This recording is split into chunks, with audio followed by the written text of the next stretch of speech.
తాకట్లో ఉన్న మీ బంగారాన్ని విడిపించి ఆ రోజు ఆన్లైన్ రేటుకి కొంటాం. Sharma gold company. నమస్కారం, సుమన్ టీవీకి స్వాగతం. ముందుగా సుమన్ టీవీ ప్రేక్షకులందరికీ శ్రీ విశ్వావసునామ సంవత్సర ఉగాది శుభాకాంక్షలు. ఈ విశ్వావసునామ సంవత్సరం ఈ నవగ్రహాల సంచారం ఎలా ఉంది, ద్వాదశ రాశులపై ఎటువంటి ప్రభావాన్ని చూపిస్తున్నాయి ఈ గ్రహాలు, ఈ విషయాన్ని తెలియజేసేందుకు మనతో పాటు ఉన్నారు ప్రముఖ జ్యోతిష వాస్తు పండితులు అయ్యప్ప శ్రీకృష్ణ సుధీర్ గారు. గురుగారు నమస్కారం. నమస్కారం అండి.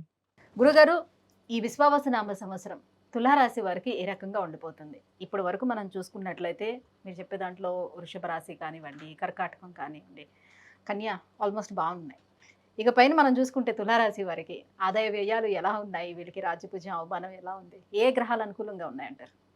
తులారాశి వారికి ఆదాయం 11, ఖర్చు 5, రాజపూజ్యం వచ్చేసి 2, అవమానం 2. అయితే తులారాశి వారు ఈ సంవత్సరాన్ని 2 భాగాలుగా విభజించుకోండి. మొదటి భాగం అనుకూలంగా లేదు, రెండవ భాగం అనుకూలంగా ఉంటుంది. దానికి కారణం ఏమిటి అంటే వీళ్ళకు ఉన్నటువంటి గురుడు అష్టమంలో ఉన్నాడు మే 14 వరకు, తర్వాత భాగ్యంలోకి వెళ్తాడు 1. అలానే శని వచ్చేసేసి షష్ఠ స్థానంలో ప్రవేశిస్తున్నాడు, పంచమరాహు. పంచమరాహు ఏంటంటే ఎప్పుడైనా సరే జీవితంలో సగాన్ని ఇబ్బందితోనూ సగాన్ని లాభంతోనూ ముగిస్తాడు. మొదటి అర్ధభాగం కొంత ఇబ్బంది పెడతాడు, తర్వాత రెండో అర్ధభాగంలో యోగం చేస్తాడని చెప్తాం. అందువల్ల ఉన్న 18 నెలల కాలం కుంభంలో ఉన్నటువంటి రాహువు మొదటి 9 నెలలు కొంచెం ఇబ్బంది, తర్వాత 9 నెలలు యోగాన్ని ఇస్తాడని చెప్పచ్చు. అదేవిధంగా వచ్చేసి గురుబలం వీళ్ళకు ఇక్కడి నుంచి మే 14వ తేదీ దాటిన తర్వాత గురుడు భాగ్య రాజ్య లాభాల్లో సంచారం చేస్తాడు. ఇది 3 సంవత్సరాల కాలాన్ని 1 సంవత్సర కాలంలో పూర్తి చేస్తున్నాడు 3 రాశుల్లో సంచారాన్ని. కాబట్టి ఈ 3 రాశుల సంచారము మళ్ళీ చేస్తాడు. కానీ ఈ సంవత్సరం మీకు ఇప్పటివరకు మీ అవసరం లేదని మిమ్మల్ని ఎవరైతే పక్కన పెట్టారో, మీరు పలకరిస్తున్నా కూడా మొహం చాటేసుకుంటూ వెళ్ళారో వాళ్ళందరికీ మీ అవసరం కలుగుతుంది. తులారాశి వాళ్ళు ఇప్పటివరకు ఏంటంటే ఈ సంవత్సరం మొదటి భాగం వదిలేసింది, రెండో భాగం ఫలితం గురించి మాట్లాడుతున్నాం. రెండో భాగంలో ఏంటంటే మీకు మీరే వాళ్ళకు తప్పనిసరి పరిస్థితుల్లో సహాయంగా నిండి అన్యథా శరణనాస్తి అని చెప్పి మీ దగ్గరికి వస్తారు వాళ్ళు. అలాంటి స్థితి, అలాంటి గౌరవాన్ని మీరు పొందగలుగుతున్నారు. సామాజికంగా మీ యొక్క ప్రాధాన్యత పెరుగుతుంది. ఇప్పటివరకు మిమ్మల్ని కుటుంబంలో కానీ సామాజికంగా కానీ ఒక వ్యక్తిగా చూసిన వ్యక్తులందరూ కూడా ఇప్పుడు మిమ్మల్ని ఒక శక్తిగా గుర్తించేటువంటి పరిస్థితులు ఏర్పడుతున్నాయి. తద్వారా మీకు ఎంతో మెరుగైనటువంటి ఫలితాలు. అలానే కుటుంబ సభ్యుల మధ్య కానివ్వండి, జీవిత భాగస్వామి కానివ్వండి, సంతాన విషయంలో కానివ్వండి, వాళ్ళు పొందేటువంటి ఫలితాలు మీకు చాలా సంతృప్తిని, సమాజంలో మీ హోదాన్ని పెరిగించేలా చేస్తున్నాయి. ఆరోగ్యపరంగా కూడా ఉన్న అనారోగ్యాలన్నీ కూడా తొలగిపోయి మంచి ఆరోగ్యం, మంచి ఆహారం ఈ సంవత్సరం మీకు లభించేటువంటి ఫలితంగా చెప్పవచ్చు. భాగ్యంలో ఉండేటువంటి గురుడి యొక్క స్థితి ఎంత ఉన్నతమైందంటే దైవానుగ్రహాన్ని, అదేవిధంగా వచ్చేసి మీకు అదృష్టాన్ని రెండింటినీ మూట కట్టి మీ భుజాన పెట్టేటువంటి పరిస్థితి ఈ సంవత్సరం గురుడు మీకు అనుగ్రహం కలిగిస్తున్నాడని చెప్పచ్చు. అదేవిధంగా శత్రుపీడ నుంచి, రుణపీడ నుంచి, రోగపీడ నుంచి శని మీకు ఉపశమనాన్ని కలిగిస్తున్నాడు రోగస్థానంలో ఉన్నందు కారణం చేత. పాపాహ పాపకథాశుభాహ, పాపగ్రహం పాపస్థానంలోకి వెళ్ళిన కారణం చేత చెడుకు చెడు ఎలా అయితే మీరు -*−+ అంటారో, అదేవిధంగా చెడుకు చెడు శని షష్ఠ స్థానంలో ఉన్న కారణం చేత రోగాల నుంచి విముక్తి కలిగిస్తాడు, రుణాల నుంచి విముక్తి కలిగిస్తాడు, అదేవిధంగా శత్రుబాధ నుంచి విముక్తి కలిగిస్తాడు. నిరాటంకంగా అప్రతిహతంగా మీ యొక్క ప్రభ కొనసాగుతుందని చెప్పవచ్చు రెండో అర్ధ భాగం నుంచి.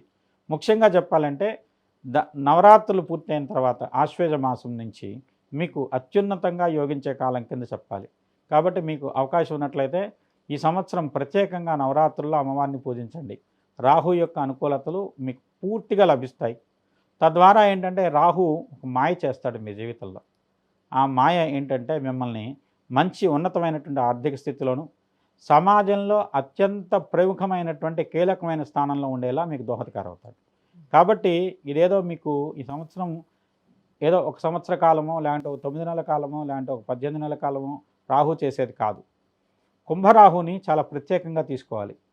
ఇంకా ప్రత్యేకంగా తులారాశిలో ఉన్నటువంటి కళారంగానికి సంబంధించిన వ్యక్తులు, కళారంగానికి సంబంధించిన ప్రత్యేకమైన నక్షత్రం స్వాతి నక్షత్రం, అది తులారాశిలో ఉంటుంది. ఈ నక్షత్రంలో జన్మించిన వారు కానివ్వండి, లేదంటే కళా సంబంధమైన వ్యక్తులకు కానీ కళలకు ఎనలేని ప్రాధాన్యత. ఒకప్పుడు కళలు ప్రభుత్వాలను కూడా కూల్చివేసి కొత్త ప్రభుత్వాలు ఏర్పడటానికి దోహదపడ్డాయి.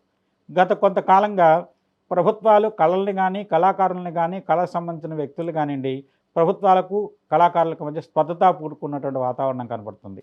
ఆ వాతావరణంలో పూర్తి స్థాయి మార్పు. నిన్నటి వరకు జరిగింది ఒకటి, ఈ రోజు నుంచి ఇంకొకటి అనే విధంగా ఉన్నటువంటి పరిస్థితి.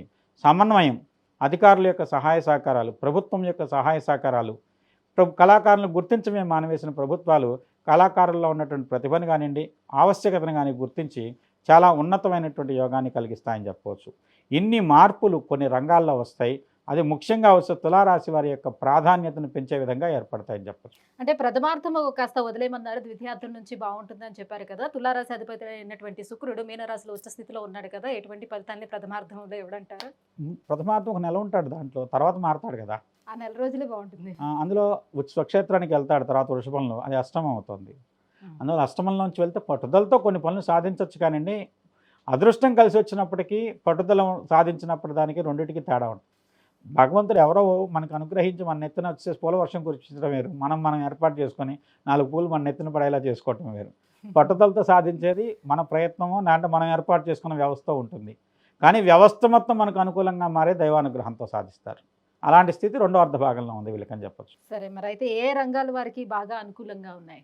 కళారంగం వాళ్ళకి చాలా అనుకూలమైన ఫలితాలు ఉన్నాయి ఈ సంవత్సరం. అందులో ప్రత్యేకంగా గురుడు ఎప్పుడైతే తులారాశికి ఉన్నటువంటి స్థితి అష్టమం నుంచి భాగ్యంలోకి వెళ్తాడో అక్కడి నుంచి అత్యద్భుతమైన ఫలితాలు ఇస్తాడని చెప్పచ్చు. తర్వాత వచ్చేసి శని షష్ఠ స్థానంలోకి వెళ్ళటం వల్ల ఆరోగ్యపరమైనటువంటి స్థితి మెరుగవుతుంది. అలానే వైద్య రంగంలో ఉన్నటువంటి వ్యక్తులకు కానివ్వండి, వాళ్ళకి మంచి అనుకూలమైన ఫలితాలు ఉంటాయి. అదేవిధంగా వచ్చేసి పంచమ రాహు వల్ల ఏంటంటే పెట్రోలియం ప్రోడక్ట్స్ సంబంధించిన కానీ, ఎరువులు, అలానే వచ్చేసి లిక్కర్ సంబంధించిన వ్యాపారం, ఏదైతే వాసనతో కూడుకున్నటువంటి వ్యాపారం ఉంటుందో, అంటే ఒక చోటుకు వెళ్ళినప్పుడు కిరోసిన్ ఉంది, ఆ ప్రాంతంలో ఉన్నా కూడా ఇది కిరోసిన్, పెట్రోల్ ఉంటే పెట్రోల్, ఆ వాసనలు తెలుస్తాయి మనకు. అలాంటి వాసనతో తెలుసుకునేటువంటి వ్యాపారాలన్నీ కూడా వీళ్ళకి కలిసి వస్తాయని చెప్పచ్చు తులారాశి వారికి. సో కాంపిటేటివ్ ఎగ్జామ్స్కి ప్రిపేర్ అవుతూ ఉంటారు చాలామంది విద్యార్థులు. ఇదే టైం కాబట్టి, సో మనకి ఏదైతే ఉగాది ప్రారంభం అవుతుంది తర్వాత నుంచి వాళ్ళందరూ కూడా చూస్తూ ఉంటారు ఇప్పుడు ఎలా ఉంటుంది. రెండో ఛాన్స్ మంచిదని చెప్పచ్చు మొదటి ఛాన్స్ కంటే. మొదటి ప్రయత్నం అంత అనుకూలంగా లేదు.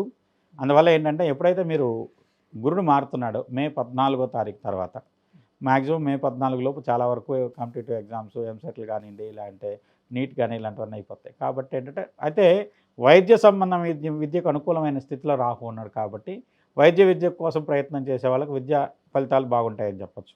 అనగానే వాళ్ళు తప్పనిసరిగా సీట్ పొందడానికి అవకాశం ఉందని చెప్పచ్చు నీటిలో రాసే వాళ్ళకి. ఎందుకంటే దీనికంటే మన మిగతా ఇంజనీరింగ్ లాంటి వాటికంటే కూడా జేఈ మెయిన్స్ కానివ్వండి, లేదంటే ఐఐటి కానివ్వండి, ఇలాంటి వాటికంటే కూడా ఎప్పుడైతే మీకు వైద్య సంబంధమైన విద్యకు వచ్చేసరికి రాహు అనుకూలమైన ఫలితాలు ఇస్తున్నాడు కాబట్టి అది మెరుగైన ఫలితాలు ఇస్తుందని చెప్పచ్చు. మరి ప్రథమార్థం కూడా మరీ ప్రతికూలంగా లేకుండా ఉండేందుకు ఏం చేయాలంటారు? ఎలాంటి పరిహారాలు పాటించాలి? అమ్మవారిని పూజ చేస్తే మంచిది. దుర్గాదేవిని శుక్రవారం, మంగళవారం నాడు, ముఖ్యంగా రాహుకాల సమయంలో విశేషమైన అర్చనలు చేస్తారు. నిమ్మకాయలతో దీపాలు పెట్టేసేసి దాంట్లో ఆవు నెయ్యితో వెలిగించి దీపం పెట్టి, దాని తర్వాత అమ్మవారికి సంబంధించిన స్తోత్రాలు, లలితా సహస్రం కానివ్వండి, ఖడ్గమాల కానివ్వండి, త్రిశతి కానివ్వండి, ఇలాంటి మీకు ఏది చేతనైతే అది, లేదంటే కనీసం దుర్గా సప్తశ్లోకి అని ఉంటుంది, అది పారాయణ చేయండి, చాలా విశేషమైన ఫలితాలు కలుగుతాయి. రాహు ఈ సంవత్సరం మీకు అత్యంత కీలకమైన భూమికి పోషిస్తున్నాడు.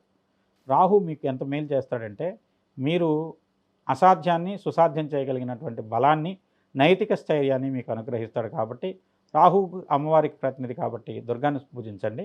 అలానే మినుముతో చేసినటువంటి వడలు లాంటివి దుర్గకు మాలగా సమర్పించండి శనివారం నాడు.